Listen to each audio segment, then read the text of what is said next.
Di Matan misalnya diterangkan zaman Matan penyembelian itu harus pakai bismillah.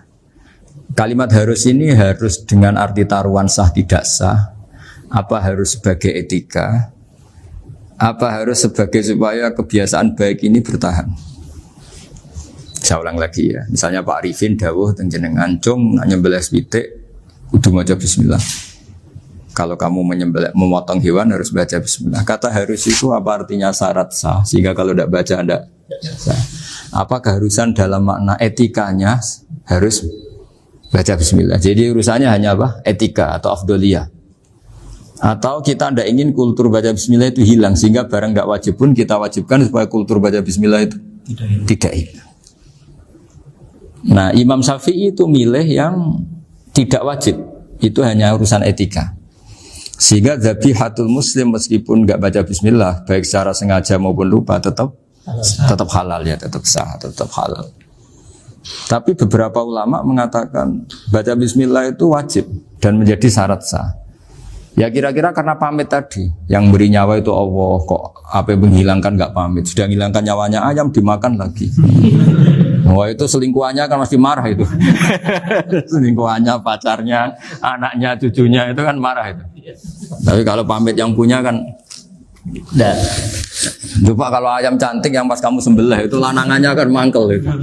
Kalau kebetulan sudah tua kan karep-karepmu kan gitu. Jadi apa? Itu yang tahu Sarah. Saya ulang lagi yang tahu Sarah karena ini sudah jelimet. Sudah jelimet. Sehingga enggak ada kitab matan yang Indo kecuali di Sarai. Dulu ada kitab namanya Takrib, karangannya Abi Suja. Terus di Sarai kecil sekali oleh Fathul Qorib.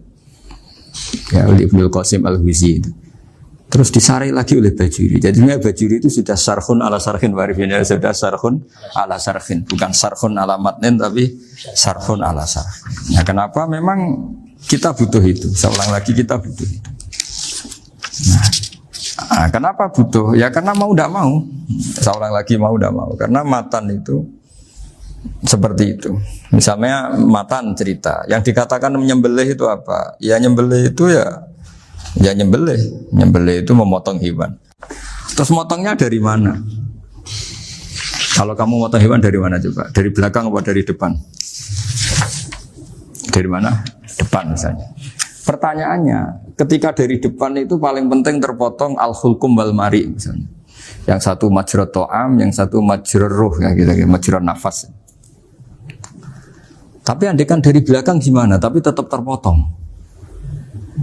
Mulai ribet kan? Kalau kubu sebelah kan enak, pokoknya nggak sunah Rasul seperti itu, nggak mau debat. Tapi kita tidak cara berpikir tidak gitu. Ini kan status hukumnya halal apa haram ketika ada orang motong hewan dari belakang.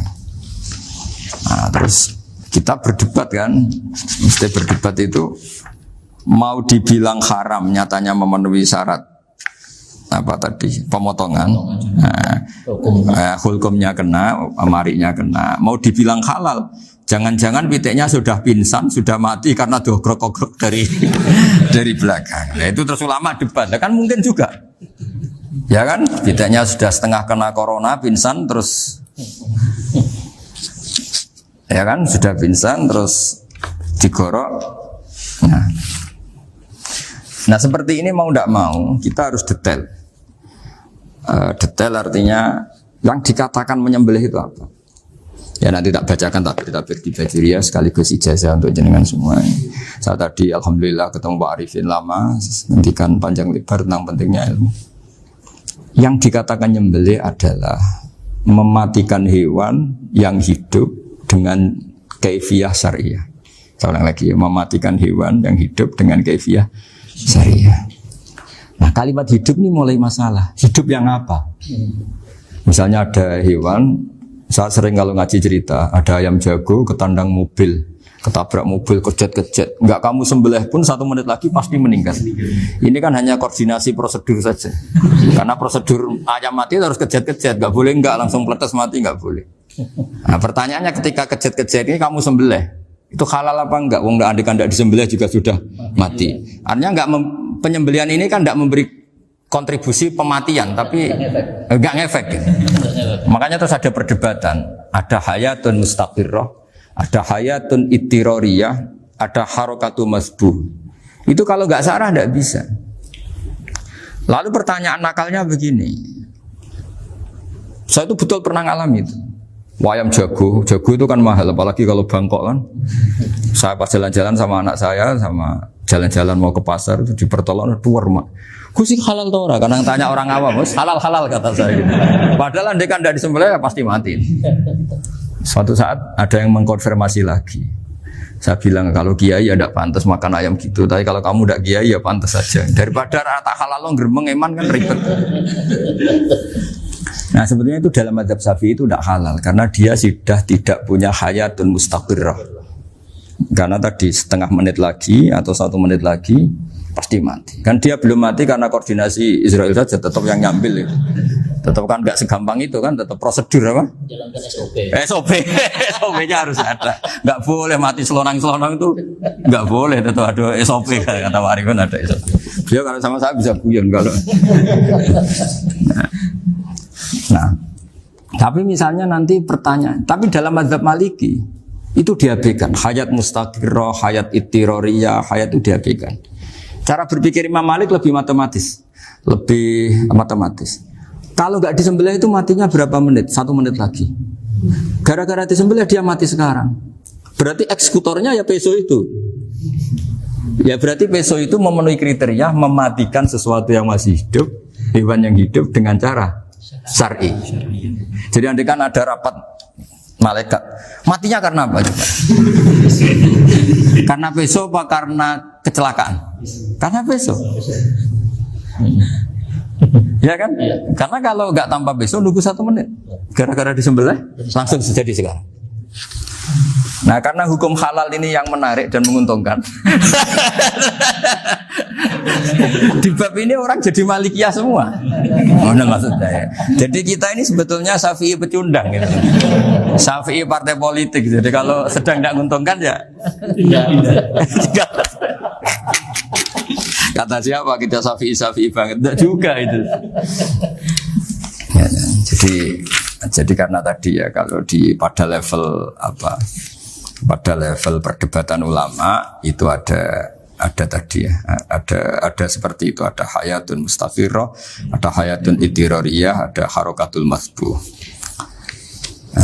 Jadi tak baca ya supaya dapat barokahnya ulama ya. Jadi tak baca taksinya ini di halaman, terus kitab ini saya tinggal sebagai amal saya, keluarga saya, sebagai penghormatan saya sama Habib Ali, Habib Qures, Habib Hussein semuanya, Pak Arifin dan Bismillahirrahmanirrahim. Wa'alam, ini halaman 562, ikutnya bab kita buah kami sayyidi wa dzabai. Ya jadi nanti yang mungkin kalau beda halaman cari di babnya kalau beda halaman cari di babnya. Karena kadang beda halaman Arifnya. Kalau cetak sekarang enggak. Beda. Iya, kadang beda juz orang. Kayak Ikhya sekarang tuh sampai 6 juz. Zaman kita ngaji kan 4 ya. Sekarang ada yang 6, ada yang ribet cetakan sekarang ya. Di atas ada 10. Satu Ikhya itu. Hurufnya dibesarin. Ikhya biar. Iya, ada yang sama.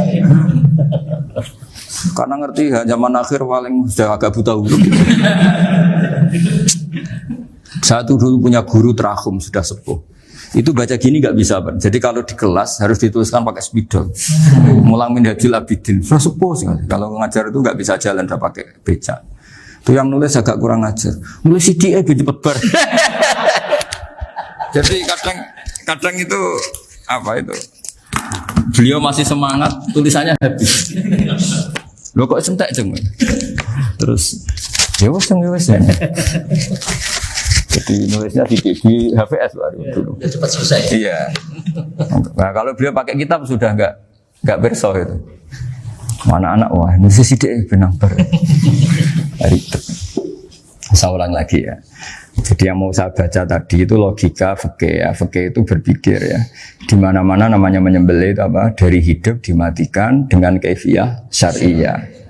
Kaifiyah syariah ini tidak boleh kamu nyontohkan harus disembelih, keliru juga. Karena untuk hewan yang berat atau hewan liar cukup dipanah asal ma'an harodama yang bisa ngalirkan apa? Darah. Jadi makanya saya umumkan bikaifiyatin syariah Pak Arifin kan tidak harus motong kan bentuknya. Kalau hewan liar kan atau sapi kurban liar kan, sapi kurban ucul liar kan boleh dipanah, boleh macam-macam. Nah kalau tembak bisa diperdebatkan karena ada unsur api Pak Arifin. Jadi bisa debat. Meskipun ada yang bilang boleh tapi bisa debat lagi kan? Karena ada unsur apa? Api Pak Arifin. Iya. Tapi ini saya cerita umumnya bikaifiyatin syariah. Nah karena kalimat hewan hidup, ada kalimat hidup. Hidup yang apa kan pertanyaannya? Hidup yang sudah kejet-kejet, misalnya sudah koma, udah kena corona, disentak istrinya itu. Apalagi ayamnya menyaksikan pasangannya diselingkuhi, wah itu udah stroke itu dia. Nah itu. Makanya kalau orang suka macam-macam itu kayak ayam makanya itu. Saya baca ya. Bismillahirrahmanirrahim. Wa'lam annahu yujadu fi ibaratihim hayatun mustaqirrah, hayatun mustamirrah, harakatu mazbuh. Wa yuqalu aisyu mazbuhin. Wal farqu bainaha annal hayata al mustaqirrah yakunu ma'aha ibsarun bi ikhtiyarin wa nutqun bi ikhtiyarin wa harakatun ikhtiyariyah. Wal hayat al mustamirah ya allati tastamiru ila khurujir ruh minal jasad. Wa harakatul masbuh ya allati la yabqa maha ibsarun bi ikhtiyarin wala nutqun bi ikhtiyarin wala harakatu ikhtiyariyah. Bal yakun maha ibsar wa nutqun wa harakatun ibtirariyah ini. Wa ba'duhum farraqa bainahuma. Sampai saat terus ini. Jadi ini perbedaan-perbedaan pandangan ulama. Nah, Imam Malik itu mengabaikan semua istilah itu. Sing penting pas mbok sembelih iku kecelok urip, cara wong Jawa iku kecelok urip. Cek hayat mustaqirrah, cek ittirariyah, cek harakatu mazbuh, pokoknya kecelok urip. Ane kecelok urip bisa dibilang masih hidup. Karena kalau bisa dibilang masih hidup, kamu sembelih tetap nanti rapat malaikat kira-kira gitu. Ini matinya karena apa? Karena kecelakaan. Oh, kalau kecelakaan 1 menit lagi matinya dong. Tapi kan matinya sekarang ya karena disembelih. Nah tadi saya bilang sebenarnya mazhab Syafi'i itu tidak seperti itu. Karena Imam Malik menghalalkan, biasanya penggemarnya lebih banyak. Di bab bongso halal itu kan penggemarnya masih banyak. Tapi ya sudahlah, itu masih ahli sunnah karena salah satu dari mazhab 4. Tapi logikanya juga masuk. Jadi kita bukan sekedar taklid ke Imam Malik, tapi kalau kita ikhtiyat ikut Imam Syafi'i ya monggo, karena mungkin secara medis karena mengalami seperti itu mungkin tingkat kesehatannya apanya sudah ya sudah lah, yang penting makanya terus orang Jawa pinter nak PTE jago ya halal, nak cilik enggak lah. Itu kan ibarat perdebatan antara kepiting sama yuyu. Yang menghalalkan kepiting itu mengharamkan yuyu. Tahu yuyu yang kecil di sawah ya? Tak tanya, kenapa yuyu halal? Karena amfibi Gus, bisa hidup di dua alam. Memangnya kepiting enggak? Oh beda. Ternyata beda maksudnya. Eman Gus kalau haram. Eman kan kalau yuyu haram kan enggak ngefek kan kecil. Ini mufti kok. Oh, udah kadang halal. Udah kadang makan selama ini. Iya, selama ini udah kadang makan itu. Makanya banyak kiai yang mengharamkan kepiting sebetulnya, tapi minoritas kan? Minoritas. Tapi yang mengharamkan yuyu mayoritas, wong kecil aja. Jadi kita ribet ikut siapa? Gitu. Kata siapa? Ahli fikih gak mikir untung rugi. Makanya saya ini bingung, jadi saya ini kan kiai ya, kiai betul. Susah kadang jadi kiai. Sebagian guru saya itu mengharamkan kepiting. Nah kalau kayak dolan di daerah Juwono Mas Nafis daerah itu. Penghormatan tertinggi santri itu kalau nyugoi kiainya kepiting karena itu makanan termahal. Bingung kan dia? Mau tidak makan itu kayaknya dipersiapkan betul Pak Rifan. Sudah ada effort ya. Warna nyari yang mahal kan. Mau makan itu sebagian guru kita mengharamkan. Akhirnya ya ada darurat tadi. Makan sekadarnya. Kalau saya habis 3 pasti israf. Kalau habis 1 prosedur hormat yang nyugui. Itu susahnya jadi kiai. Kalau kamu kan tidak kiai, mumpung gratis. Enaknya gak jadi kiai kan itu Mas. Pertimbangannya mumpung gratis. Sudah gitu masih mun dibutuh mawon, pakai dibutuh mawon. Oh digawa tenan. Tapi sebetulnya ada sisi naif dari yang bilang halal tadi. Ketika yang bilang hal naif itu versinya, tapi ya nggak apa-apa, semoga dimaafkan Allah. Naifnya tadi, tapi saya tidak tapi itu masalah khilafiyah ya. Semoga yang mengatakan halal juga benar, karena punya perhitungan iman tadi. Tapi yang bilang halal itu tak tanya, Yuyu itu halal apa haram? Lucunya jawab haram semua. Yuyu bahasa Indonesia nggak ada kayaknya. Tidak tahu juga saya apa. Yang penting paham tapi yang kecil itu. Itu kalau diharamkan tidak ada yang protes ya? Nggak ada. Tapi kalau kepiting? Ini pakai model apa? Coba Pak. Kalau alasannya amfibi, Yuyu sama kepiting sama enggak? Kalau alasannya amfibi, hidup di dua alam. Sama-sama. Kenapa kepiting jadi halal? Lebih bernilai. Ini juga mufti model baru. Mungkin muftinya menghalalkan itu. Iya makanya itu.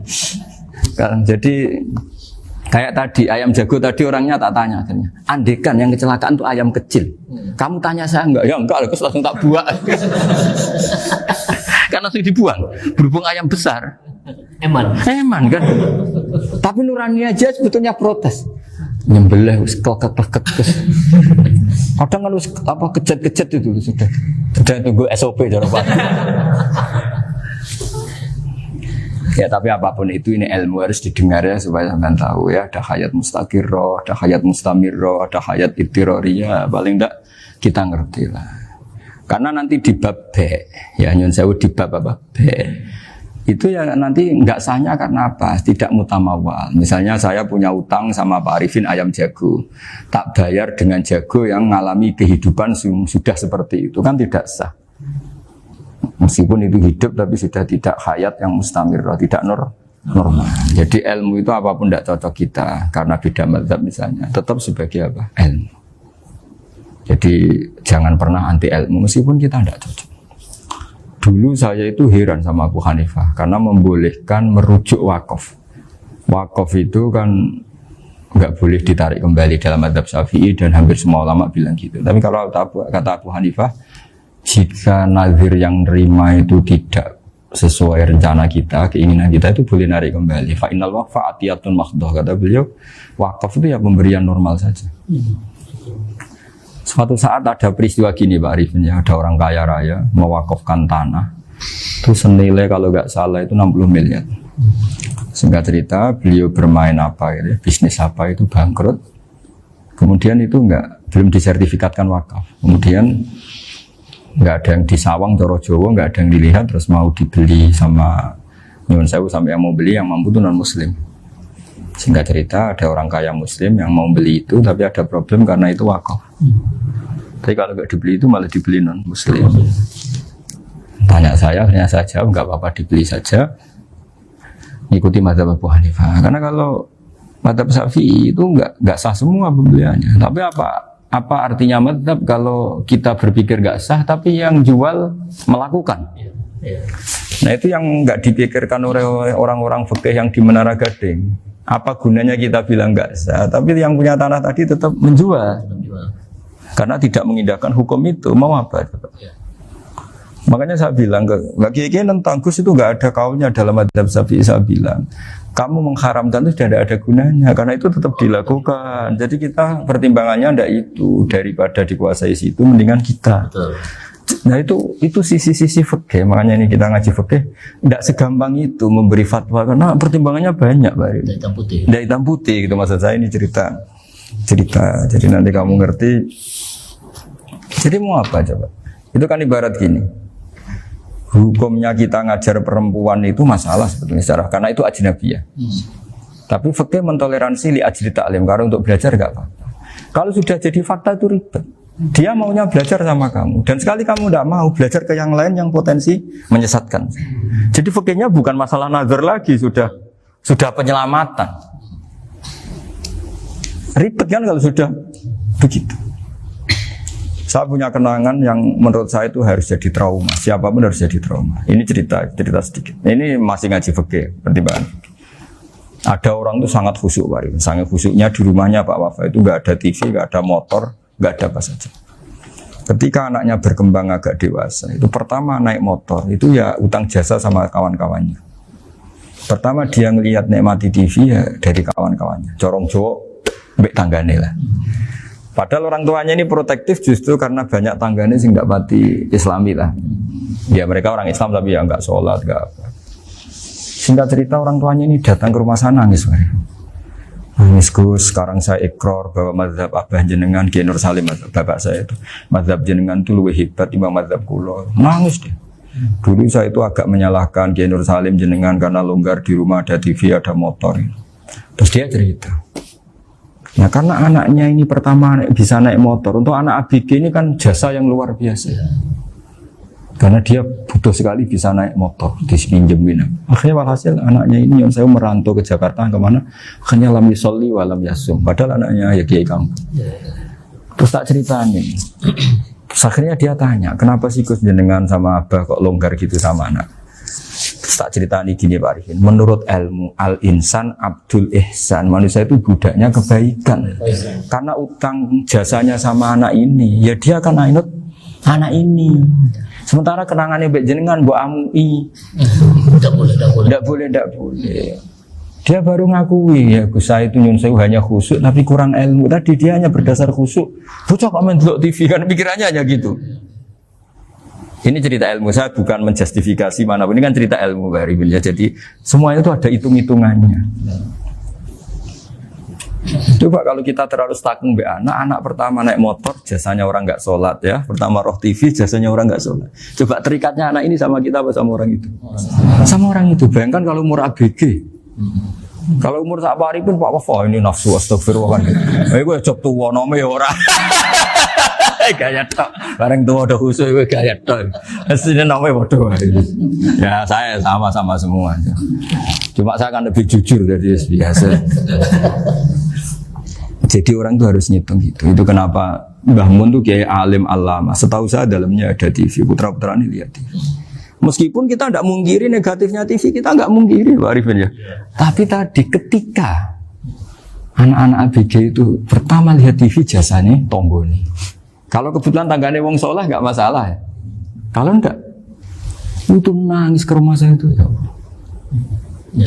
Nyesel dia. Tapi saya bilang gini, ini jenengan tiang soleh, mesti anak jenengan suatu saat kembali. Coba pola jenengan harus rubah. Ini hebatnya Nabi. Ketika Sayyidah Aisyah masih kecil, minta diperlihatkan Li'bul Habasyah. Itu diturutin kan masyhur itu.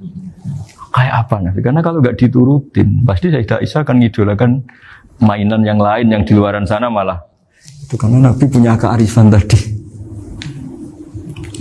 Jadi ini kan ilmu, lagi-lagi ilmu. Jadi yang semua itu harus dibaca dengan ilmu. Makanya kata Nabi, ad-dunya mal'unatun mal'unun fiha illa dzikrawah wa ma'alalahu aw aliman aw muta'alliman. Karena dunia ini hanya bisa dibaca dengan ilmu. Yang diridai Allah maksudnya hanya bisa.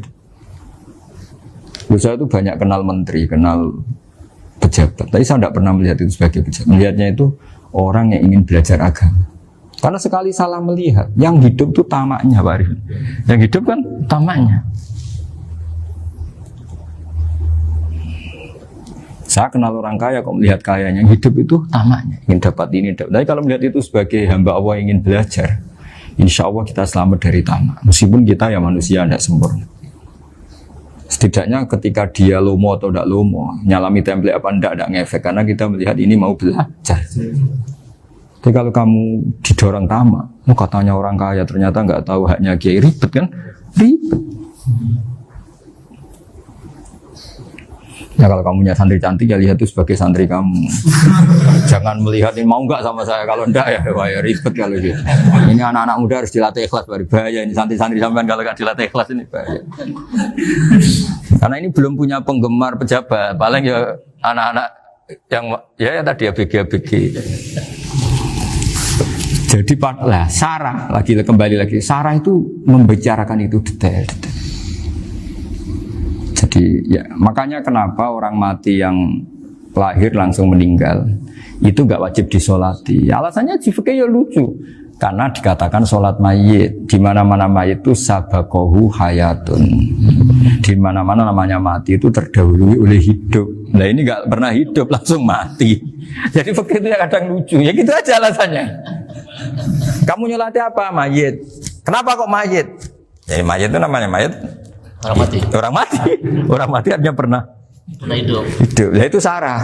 Jadi ketika matan hanya cerita wasiktu alladzi lam yastahila, enggak pernah nangis, lam yusalla alaihi. Sarah bilang mergo ora tahu urip. Kalau enggak pernah hidup berarti enggak bisa dikatakan mati. Kayak sampean miskin itu kan enggak bisa dikatakan bangkrut. ya, ya miskin aja gitu loh. Ya kan gitu ya. Karena nggak pernah kaya. Enggak pernah kaya. Kayak Mas Nafis nggak bisa dikatakan, oh itu Qur'annya lupa gimana? Nggak pernah hafal. Jadi yang dikatakan lupa itu pernah hafal. Nggak lupa nggak apa, Gus Qur'annya lupa, gaya nggak pernah hafal kok bilang apa? Lupa gitu. Nggak boleh Pak Wafa bilang saya ini bangkrut apa? Nggak pernah kaya kok bangkrut. Jadi semua itu ada aturannya itu. Nah itu sarah, lagi-lagi sarah. Jadi kita kan banyak yang syarhun ala syarhin. Jadi kayak kitab takrib itu disarai Fathul Qorib. Jadi Fathul Qorib itu sudah sarah. Disarai lagi baju. Nah, itu termasuk cerita itu ya. Cerita-cerita. Bismillahirrahmanirrahim. Ya, wa yakunu qad umma dzukira daf'atan wahidatan la fi daf'ataini. Islam tujad al hayat al mustaqira inda daf'ati saniyah. Amma idza wujidat al hayat al mustaqira daf'a saniyah fayakhilu al masbuhu aidan. Fasartu wujudul hayat al mustaqira fi ibtida'il wati akhir marrah. Wa makharu dzalika inda tulil fasli wa illa fala rafa'a sikina wa ada fawran aw alqaha liqaniya kalatan wa akhadha ghayraha fawran aw saqatat minhu wa akhadha ghayraha halan aw qallaba wa qata'a biyama bagi hal al masbuh. Jadi ini masalah sarah. Sarah itu sudah detail. Misalnya gini, kamu motong ayam. Motong ayam harus sekaligus sret jadi. Jangan sampai nyuwun sewu 2 kali. Jangan-jangan misalnya gini, ayam tak potong pas ke kiri separuh. Ya, ke kiri separuh apa hulkumnya. Pak Arifin datang, Assalamualaikum Gus Pak, waalaikumsalam, terus santai jagungan dulu. Jagungan sampai besoknya itu enggak meneruskan. Bareng-bareng balik salam, ingat lagi ayam saya ini. Ketika saya meneruskan ini, potensi ayam ini sudah mati atau sudah hidup yang ini masih mazhab Syafi'i loh ya. Atau sudah hidup yang sudah tidak normal. Artinya apa? Penyembelian kedua yang mengeksekusi tadi sebenarnya mengeksekusi barang mati. Yang penyembelian pertama tidak bisa dikatakan penyembelian karena tidak sampai mati. Penyembelian kedua berstatus setengah mati. Nah, kalau seperti itu maka haram. Kecuali itu dilakukan secara fauron. Fauron dicontohkan nyembelih ternyata pesunya kedul terus ngambil yang lain, tapi fauron langsung atau terjatuh ngambil langsung. Ya itu boleh karena ditoleransi. Tapi kalau kalam ajnabi kata tadi mohon Pak Arifin. Seperti Pak Arifin alhamdulillah sih. Jaminan mau rawuh. Cari ayamnya asem mana. Ini harus sebar. Ini orang ngawur betul. Jadi, lah itu sarah. Bicara sampai detail itu sarah. Jadi ada sekian kemungkinan. Jadi termasuk yang diandaikan apa? Nah, hayat mustaqirah itu batasnya yakunu maha ibsorun bikhtiarin wa nutkun bikhtiarin wa harakatun ikhtiyariyah. Hayat mustaqirah itu kalau dia betok-betok itu ya karena karepnya. Maksudnya gini, gamane cara roh pitik wedok engkek ya cek karepe dhewe. Cara dia melihat peso itu karepe ya masih lari. Jadi misalnya ada ayam. Ayam kita sembelih baru luka sedikit. Belum sampai andaikan dibiarin ya mungkin suatu saat sembuh, luka. Terus melihat kamu lari ketakutan karena kamu dianggap gladiator, killer lah. Nah itu berarti punya hayat mustaqirah. Tapi sudah kalau kamu sembelih karek ngeriwit, roh kowe serawedi, ya kan? Mau demo ya sudah enggak berkutik, ya dia berarti tidak punya hayat mustaqirah. Gitu. Ya batasannya itu Joro. Nah. Dalam mazhab Syafi'i, syarat sahnya penyembelihan harus hewan itu punya hayat mustaqirah. Nah ini sarah ya, jadi sarah itu lebih jelimet. Nah makanya kenapa tidak boleh nyembelih pakai yang tumpul Mas Nafis? Takutnya ayamnya itu ngalami dohtoh, atau kok ditekek. Misalnya sama nyembelih pakai peso tumpul, ini kini ketekek, takut. Kan dia misalnya ayamnya jantungan, roh peso wis setruk kan, udah gitu ketekek. Nah itu mati dulu pasti itu. Siksa. Jadi pas diongok-ongok dia sudah mati. Jadi nanti kalau di akhirat, sebetulnya saya sudah mati loh, ngawur. Wah, apalagi nganggo keris naga sosro. Wah, itu sudah gereng sakti kan diginikin tok sudah mati kan? Makanya bahaya nyembelih pakai keris-keris sakti karena sebelum terpotong sudah mati saking saktinya apa? Keris itu misalnya gitu. Baru nempel. Makanya nanti suatu saat ada pertanyaan ini, boleh enggak nyembelih ayam orang yang rainya itu sangat? Wah, itu haram. Kena. Oh, itu mesti mati dulu. Kumisen tatonan apa? Ya bodoh. Iya kayak algojo. Ayamnya jenis apa? Stroke ya? Jenis penakut. Pas mau disembelih tidak mati. Jadi hati-hati ya nyembelih ayam. Jadi kalau orang kampung Pak Arifin ya, orang kampung mudin kampung. Mungkin kalau orang kota sudah nyuwun sewu enggak peduli. Kalau orang kampung itu apa itu Pak Arifin? Kalau nyembelih jago itu sampai apa itu? Ilatnya dikeluarin dulu. Oh iya. Apa ya? Iya, karena takutnya katanya beberapa yang kaget itu kelek apa? Ketelan. Iya ketelan ya. Ya. Itu ya ada kearifan gitu, tapi ya terlalu ya menyiksa ayam. Tapi memang potensi katanya Pak Arif. Katanya yang ahli-ahli itu ya. Jadi kalau dia jago ya, mau disembelih, saking takutnya itu. Kalau orang Jawa kalau takut kan yang ngelek idu ya. Orang Jawa loh ya. Itu kalau orang takut kan kadang apa kayak. Nah ayam itu nak ketakut. Kadang ininya terus apa? Lidahnya masuk. Akhirnya pas disembelih ini nggak kena. Nah, makanya terus banyak mudin yang punya ikhtiar tadi. Pernah lihat apa yang ayam jago itu? Ilatnya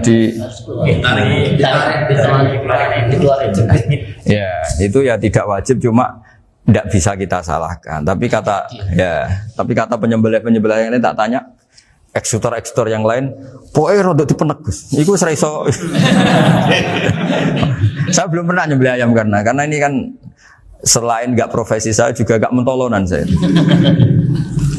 Tapi ini beberapa kefiah yang penting kita tahu ilmunya. Yang paling pokok itu qatul khulqum wal mari. Ya kira-kira dalan sing digo nafas sama digo makanan tadi. Ya tapi itu tadi caranya semua itu harus mengalami atau masih punya hayatun mustaqirah. Nah, takutnya dalam konteks nyembelih yang apa tadi? Saya bilang separuh tadi. Itu jamnya normal enggak, itu sudah jam 11 ini? Jam 10. Oh, jam mati almarhum itu. Itu enggak halal disembelih itu sudah maitah ya. 10:14 kan. Iya. Ya makanya saya bingung ya jam. Ya jadi itu Pak Wafa ya, pentingnya sarah itu seperti itu. Matan itu kan asal nyembelih saja, tapi di sarah diterangkan jangan hanya nyembelih, yang disembelih harus ada hayatun mustaqirah, karena dikatakan penyembelihan adalah menghilangkan nyawa dengan cara yang syar'i. Nah, kalau nyawanya saja sudah hilang bukan nyembelih gitu. Nah potensi itu ada ketika jago kamu sembelih pakai yang tumpul. Ini ada dokhtoh. Loh, hewan itu juga kayak manusia loh, karena punya hati. Ketika takut saja mati. Nah, takutnya ulama kan ini ngalami dokhtoh. Kayak orang ditekek kan mati kan, ditekek kaget.